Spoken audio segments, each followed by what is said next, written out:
Holy smokes, you're not gonna wanna eat canned vegetables any other way. Check out this quick hack. Let's transform a can of vegetables into a tasty side dish. So for this hack, we need 2 cans of vegetables. You're gonna open them and then drain the water out and rinse the vegetables. Rinsing the veggies eliminates any excess sodium in there and it gives them a clean taste for your recipe. The trick to this is to heat up the canned vegetables in a pan, but not just by themselves. We're gonna take a garlic clove. Now, if you don't have garlic clove, use garlic powder, but we're gonna finely chop it.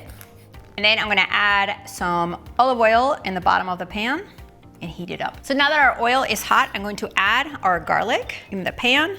And we're just going to toast it for about 30 seconds or so. You know your garlic is ready when it smells like you wanna take a piece of bread and dip it in there. So now I'm gonna take my 2 cans of mixed vegetables, but again, you can use green beans, peas, carrots, whatever you got on hand.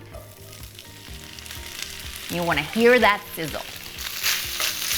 To this, I'm going to add my magic fairy dust of vegetable seasoning. It's 4 ingredients and make it really quick. I'll leave the recipe for you below. You wanna make these spicy, use Cajun seasoning or Creole seasoning, or your favorite all-purpose seasoning, taco seasoning, who cares?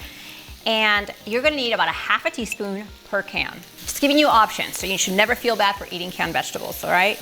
Now we're gonna toast those seasonings as you heat up your vegetables. You need a little olive oil or butter in order to make the edges of those vegetables nice and crispy, but also to toast your seasonings.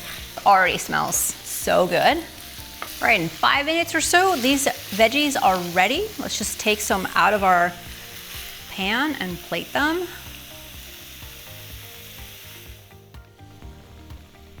So simple and so good. If hacks like this are your jam, hit that red subscribe button. I've got plenty of them coming every single week. See you next time.